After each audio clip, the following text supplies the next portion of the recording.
So I'm going to hit record and we'll get into it. So first of all, to everybody, hello and thank you all so much for coming in. This is a class on open educational resources, or OERs, and in particular, it is. I do want to stress this is a class looking at using OERs in your own teaching. This is not a class about making OERs. That is something which we're getting some very exciting developments on, and it looks like it is going to be something that UTS explores more and more, which I'm super happy about. I think it's about time that we've started looking at that. But for the moment, this is just going to be looking at using OERs in your teaching. And we're going to be trying to ask about, why is it that we need to think more about open resources, particularly in a time of pandemics, understanding the resources that are there and the licenses that they exist under. We're going to take a look at some places where you can go to find OER material, and also about how to use said material properly and legally. So before we get into OERs properly, I wanted to start this one by and the other thing I wanted to say, by the way, there are no slides, and the reason for that is that this class is being done entirely with open resources. Everything that I am going to deliver to you is something that uses no proprietary software, can be found in a browser window immediately, and is free to use, with the exception of Zoom. I'm sorry, this wasn't my pick that Zoom was mandated. But other than Zoom, everything is open. And that includes our first tool, which I am going to show. But first, I'll quickly get to this, and let me just share my screen. So I reached out before this class, and I asked a number of academics I knew what were the barriers to learning that students had. And Maria Delarama from Business very graciously made a Mentimeter and asked her students. And these were the first 3 responses. There were some others, but I've cut them to get just the first 3. And the ones that they came back with were that in some subjects, you have to read through 60+ page articles. So shortened form would be nice, as well as getting access to these materials. One of the other big ones was just textbooks are really expensive, which I think we all agree is true.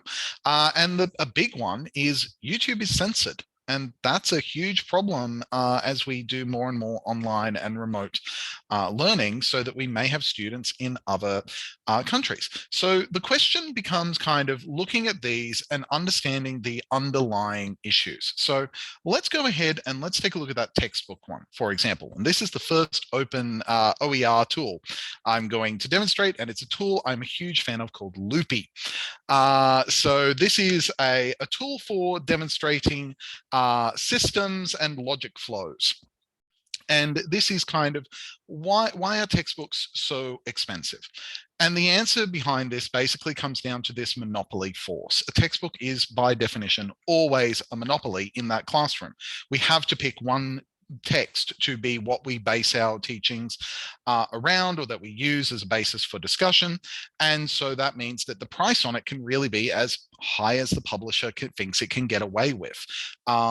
Yes, they can be resold, but that doesn't actually end up helping that much. And even if we add in a student job into the equation to ramp up the student wallet a little bit, this monopoly force, as we can see with this massive train of things, is always going to be a huge problem. Textbooks are expensive, essentially because they can make textbooks expensive and know that they will get away with it. Now, they did bring up the library in this equation. They said that it would be helpful if they could just get it through the online library. But the answer to that is that libraries can only help so much. The monopoly force is still in play, so the cost keeps going up. Libraries, in theory, can share fewer copies among more students. But publishers know that they'll lose money this way. So they also, yes, we can increase the students' wallets, the library, but they will do things like limit the number of seats and do other kind of tricks so that in the end, we can't deliver enough benefit. And that means some students will wind up buying anyway. Students' wallets still get drained. So that's kind of the underlying idea of the problem of textbooks. And we see similar kind of effects going in that reading overload question, this one about you have to read so many articles, which is that even if each course only has a very reasonable number of readings, that very quickly becomes this gigantic overload of reading for students. Now, I think we all understand that, but what I would also point out, resetting it, is that it's actually a little worse than that, because with the free session model, all of these links between pulses, so to speak, are actually shorter because we have fewer weeks to get through material. And so it's actually all happening at a much faster rate. And note there's an exponential effect going too here, because if you ask students to compare and contrast readings, every additional reading, it's going to be increasing extra work as you have to cross-reference and look through. Now, part of this is always, of course, just going to be, that's university. This is the skills we're trying to teach you to be able to do this. It's a tricky situation. And lastly, I'm not even going to actually, I'm just going to create a brand new one for this because I want to demonstrate just how easy Loopy is to use. So we'll just get rid of all of this. The last one is YouTube is censored. I really don't think I need this one to be that hard for everyone to understand. There is YouTube. Here are students. And please note that there is no connection between these two circles. There's no flow because they simply cannot get to the tool. By the way, this is how Loopy works. It's actually incredibly easy to use. I'm a huge fan of it. You literally just draw circles with your pen to create nodes, and then you just create connections between them by drawing lines. And you can flip a connection across, and there we go. We have just created a little loop, and we can use that to demonstrate all kinds of systems. I love this tool, and I really wanted to highlight it, especially because I'm going to be throwing you guys over to use it by the end of the session. Note how quick and easy it is to use. You'll need to use it. So that is Loopy, and that is those three scenarios and why they're problems, like the underlying issues kind of at play. Let's hold on to that for the moment, and let's talk a little bit now about what I think can resolve these particular scenarios and others, and that is the topic of OERs. So open educational resources. What are these, and what does this term strictly mean? So the OER idea is that these are all sorts of resources, whether those are text resources like textbooks, whether that is video resources, something like Loopy, which is an interactive tool, is an OER. It really doesn't matter what the type of resource it is. It's just that it is a resource for education that matches these 5 characteristics: retain, reuse, revise, remix, and redistribute. Retain gives you the ability to download a resource, gives you the ability to store it locally and upload it anywhere that you want. It means that the person who originally created it can't control access to it. Once it's there, it's free to use. And even if they take it down, if it came out under an open license, you still get to use it even after they take it down. This is the first part, retain. It means it's reliable. The second one is reuse. Obviously, if you can't use it again, then it's useless to us. You need to be able to use it publicly in under the strictest terms, how most people understand it, under any circumstances, whether that is commercial or not commercial, whether that is for a private college or whether that is for a public school. You should be able to reuse it under any circumstances. Not necessarily without any strings. There is one string in particular that's very popular, but you should always, in any context, be able to use it. Revise. You have to be able to adapt it. You have to be able to edit it. And that works together with remix. You have to be able to use it in concert with other open resources. So if you have two OER resources that are on the same topic, it is perfectly within your rights to take bits of both, put them all together, and then publish the result of that into something that is hybridized and gets to the heart of a matter easier and quicker than either of them separately do. And the last one is redistribute. You have to be able to give this to other people. You have to be able to send an archive of it to your students or to send it to another teacher and say, hey, I think you could use this too. It can be redistributed as well. These are the basics of an OER. And it is worth noting at this point that unfortunately, much so-called OER material fails one of these five attitudes. In particular, I see a lot fail the reuse clause because a lot of them then put a thing saying, but you can't use it commercially. And I'd say, well, that fails reuse then because you can't reuse it under all contexts. A lot of them say, well, you can use it for your own teaching. That's fine. I'll even let you upload it to Canvas, but you can't edit it. And at that point, I'm like, well, that gets rid of revise, that gets rid of remix, not an OER. And look, that doesn't make it useless necessarily. These are still open resources. They might still be useful, but they're not true OERs. And the way that we understand what it is that you can do is using what is called the Creative Commons license.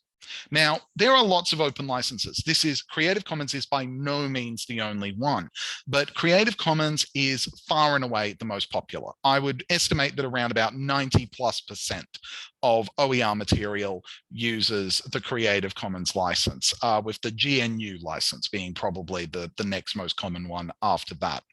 And the Creative Commons licenses are basically a copyright license, same as you would license any other piece of media. If you create a book and then someone says, hey, I would like to use that book for this particular purpose, can I license it from you? You retain the copyright on that. You're just making an agreement with that person that they can use it, even though you retain copyright. Same idea with Creative Commons. The person who made it retains copyright. The only difference is they don't enter into individual negotiations with anyone who wants to use it.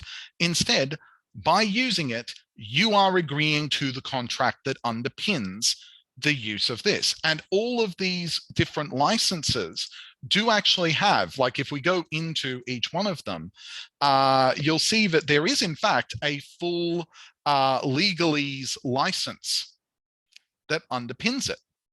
All right, this is what you are agreeing to. But it's been written in such a way that it's exceedingly easy to understand. That's a key part of why this all works, that there's no trickiness to it. It is a very easy to understand document. So let's take a look at these licenses. And the idea really is that it's kind of modular. There's 4 components of licenses that you can mix, match, and there's a license for every mix and match of these 4 restrictions on use that the Creative Commons licenses brings. So let's take a look at the first one, CC BY or attribution. This is the basic one. Every CC license will have attribution. And it says that it allows you to distribute, remix, adapt, and build upon the material in any medium or format, any way that you like, so long as attribution is given to the creator. So you need to say, this person made it. This is the original title of the work. Here is a link back to the original source so that you can get it if one is available.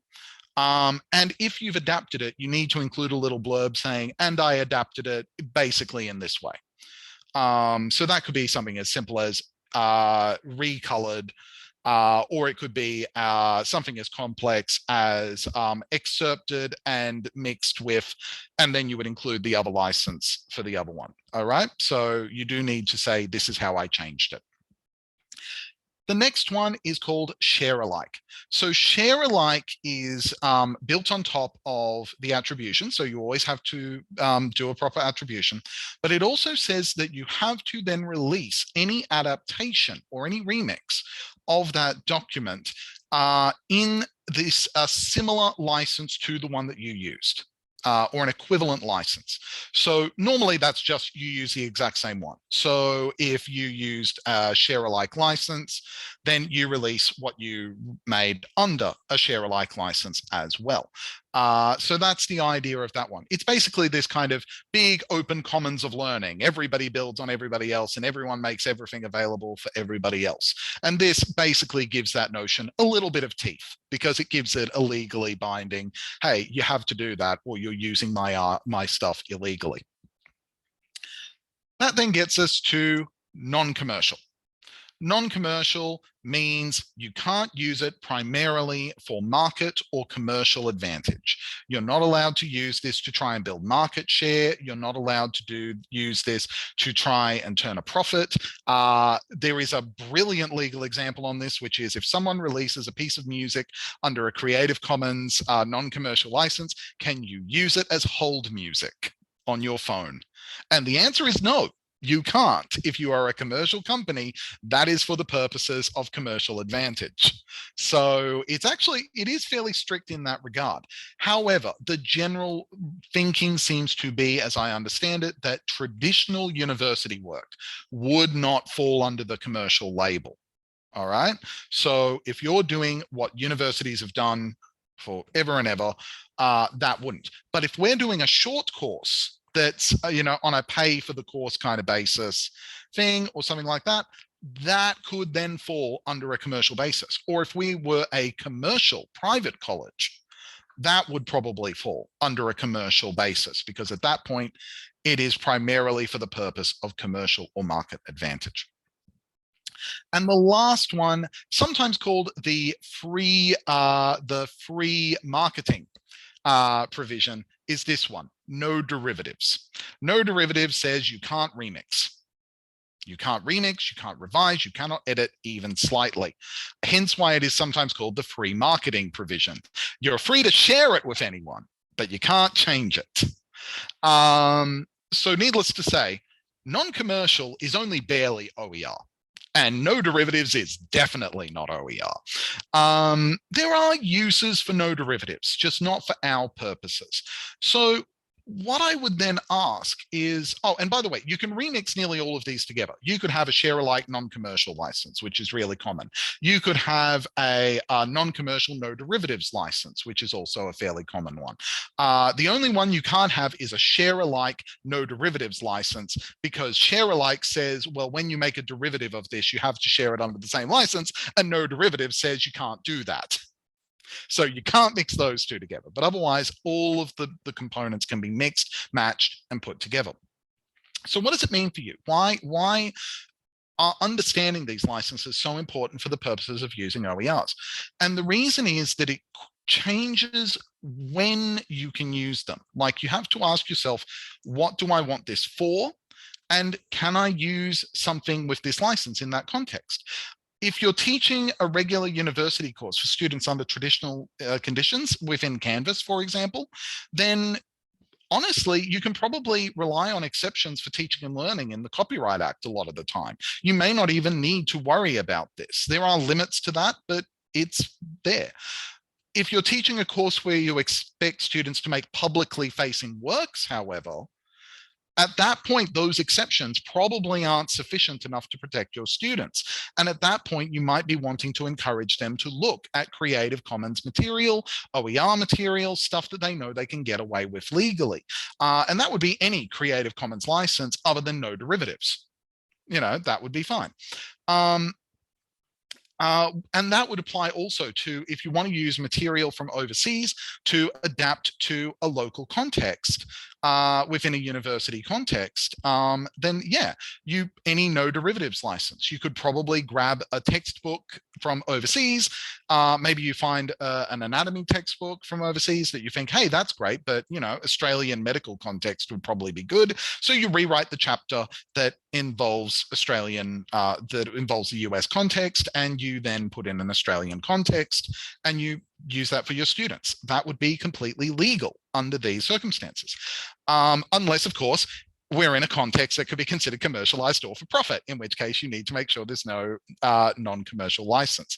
And I guess there is one other question, which is, do you have the legal ability and the personal willingness to share your remix? Because if the answer to either of those is no, then share alike doesn't apply.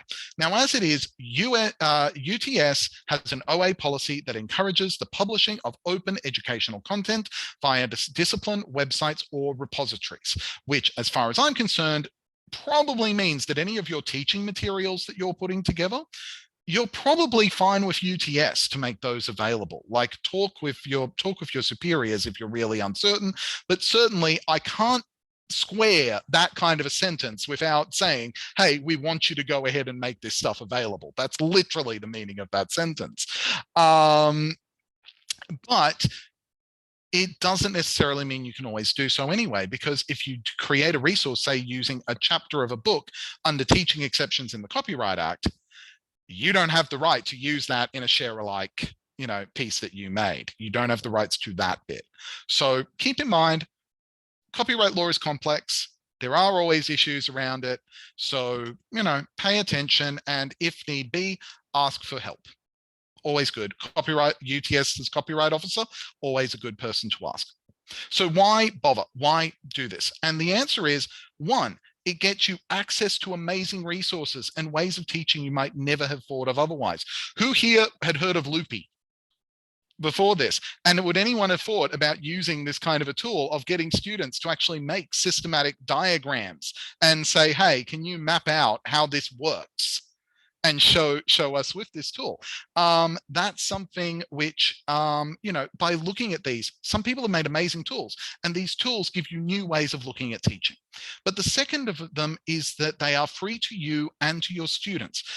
We often like to talk about this idea that we're interested in freedom of speech or freedom of resources, free like free speech, not like free beer. And sure, that's very high-minded and noble, but wallets count. And the fact is that these materials are free like both. And that is a huge advantage for your students. If I could actually put forward any one message from this class, it would probably be, if you can use an open textbook for your class, please consider doing so. If nothing else, it gives you the ability to say point blank, you have no excuse for not having done the reading. There's no reason. We know you can download it and we know you can afford it. You've got no excuse. Do it. But it is a huge weight off students if they're not having to pay $75 for every single course for a textbook. So it's good. It's worthwhile. And there's loads of materials out there. So I'm going to take you through. So let's oh, my loopies are still going. Let's close those. And I'm going to take you to the library webpage, and I'll provide the link in chat as well. But if you go to resources, study guides, and then down to the search term here, and just type in open educational resources, or OERs works. Just click search and you will see that we do have an OER study guide, which was put together by myself and our very own Elizabeth Smith. Thank you for your contributions as well, which are wonderful. But there is the study guide in question. And this goes into a lot of the stuff that I've talked about today, but it also has this wonderful online resources by type and discipline area resources guide, which gives you a whole bunch of OER resources, which we've divided into these kind of loose types of what kind of access you can get. True OERs ones that you really can just use in any way. Do always check the license. Some of these include mostly OER material or partially OER material, but not all of it is. Freely available resources, stuff which anyone can get access to, but they're not true OERs, and library provided resources, stuff that is free to you, but not free to anyone else. And we're going to take a look at some of the true OER materials. So the first one is one called Open Research Library. I freaking love Open Research Library. This is an amazing tool for finding all sorts of resources out there by all sorts of topics. And it's available under lots of different areas. And what I really love is that they have this advanced search feature, which we'll bring up, hopefully. There we go. And what you'll notice is that we can sort by content type. What kind of content are we looking for? Like maybe we're looking for videos. We're looking for stuff in English. So let's say that. And we're looking for stuff on business. And I was gonna say cats. Sorry, cats? Cats. We're looking for stuff on cats. And we want it to be available under either a Creative Commons attribution or a Creative Commons share alike license. Where's CC by SA? So we want either of those licenses. We want true OERs. And if I click search, so we're looking for videos, nothing for cats. I am so sorry. Let's get rid of the videos from that equation, and we'll see if we can find anything. We'll give it one more go, but it does actually have a ton of material. I'm sure we've got to have something on cats. So we'll do this one, and we'll do a search. Fingers crossed. Come on. There we go. Tons of stuff. And this is all stuff that is available under a Creative Commons or a Creative Commons share alike license. So this is all true OER material. Lots of book chapters. We can see here, by the way, the majority of it is in just straight up Creative Commons by. We can look at place of publication. Let's see if there's anything in Australia. There isn't. What you will notice actually is that a lot of it is from either America or Europe. Not so much the UK, but Europe itself, which Germany in particular is very big into OA. So that's where a lot of this materials is coming from. But it is all here. Books, A Short Guide to Post Editing, which is fascinating. I'm wondering where cats come into that. But it's all in here. And yeah, it is a tremendous resource. I cannot recommend this one enough, whether that is searching for very specific things or whether that is browsing by an area. So looking for design materials and browsing, looking for something interesting to use. Books, let's see, this is all books, so fair enough, but lots of material in lots of different formats with the ability to limit to particular licenses. I love this one. It is great. Let's take a look at another one, which the second one we're going to look at is OER Commons. OER Commons is probably the biggest site out there for OERs with the most material. It's designed for teachers of all levels, so it does have this education level thing. So obviously we would probably be wanting college, upper division. Don't worry about this so much. That's educational standard. That's aimed at US schools. But once again, we can go to subjects. We can go to, say, business.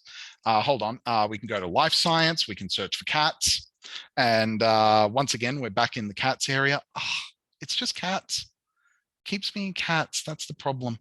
I'm going to go with anatomy, which I think is sadly going to have more likelihood of working than cats. And there we go. Superficial anatomy, anatomy and physiology, entire courses. This is a full course from Khan Academy, which can be downloaded, can be amended. Let's take a look at what the license on it is. Full course, Khan Academy, license. Oh, no license. Okay, so that one we can't use. You know what though? I forgot to do that, but we can. Let's put in conditional remix and share permitted. So we're okay with Creative Commons share alike. And we're, so we'll go through that. And we've got here textbooks, There we go, anatomy and physiology of animals. That'll have cats. But there we go. So this is share alike. So we do have to share whatever we remix from it. But happily, I think that when it comes to cats, there aren't going to be too many Australian specific materials here, unless we're talking about Australian cats, of which there are none. So, we're probably fine. Another resource that I really love is one called Open Textbook Library. Now, I said textbooks are a big deal of this, and they are. And so there are whole resources set up just for the open textbook movement, which is a subset of OERs. And there's so much great stuff in here. We talked about anatomy before, so I'm going to put in fundamentals of anatomy.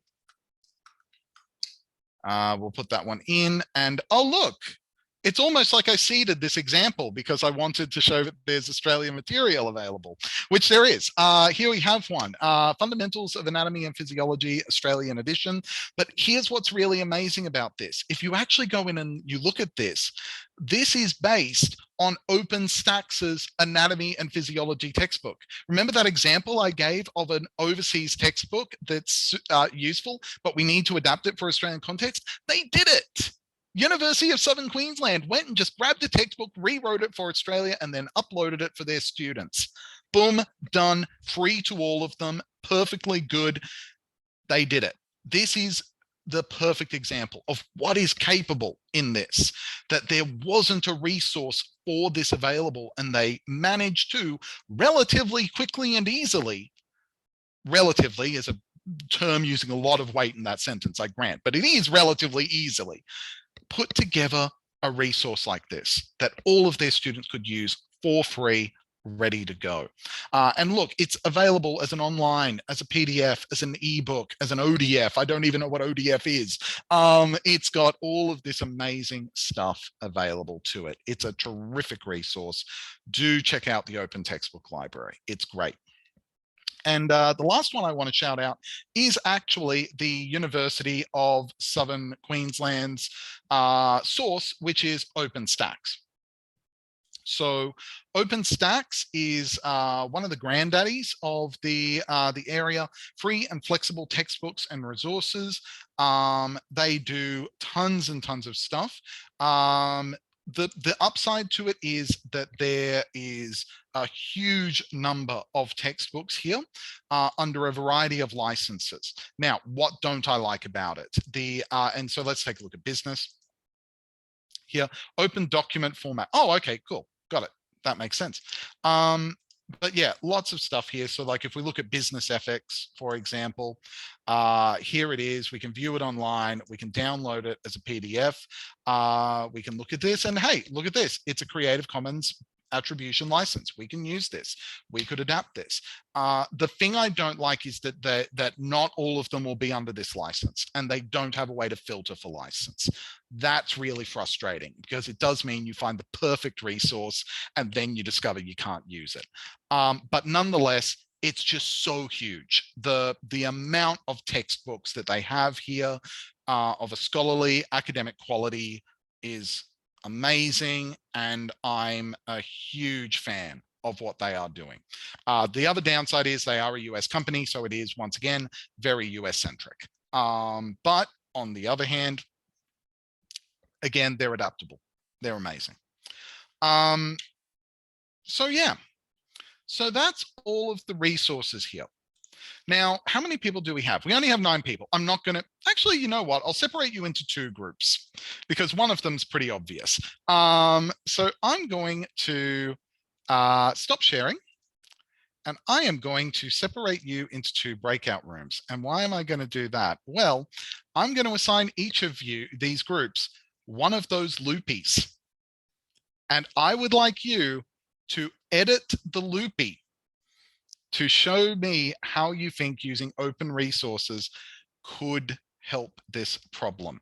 Because I also want to show that stuff like this can lead to new teaching styles as well as just adapting old ones.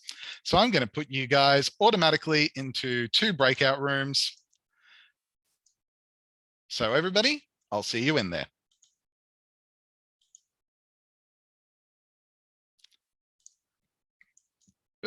and I'll join. I'm joining. Join the room. Join. Yes.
Hello again.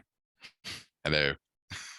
And I do apologize for the rush nature. 45 minutes is very tight to be able to get all of this in. But I really wanted to show how tools like this don't just create new opportunities, like I said, for existing learning styles.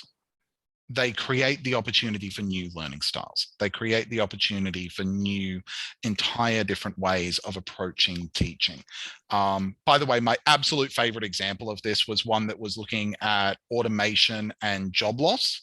And this idea that like automation increases profits, which increases taxation, but that leads to job loss, therefore frustration, and therefore political instability. And they asked students, okay, here's all this tax revenue. What do we pour it into? How do we fix this with that tax revenue? And the solution that was apparently was hoping for was basic income.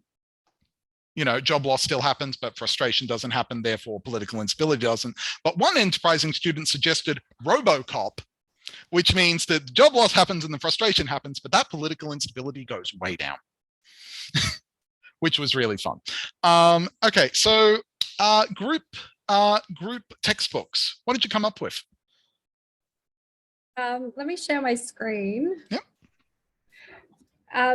So we talked about how if you, we just deleted the whole student system because using OER takes a lot of that out. So we thought, it's a bit more complex from the academic side. So we started talking about that.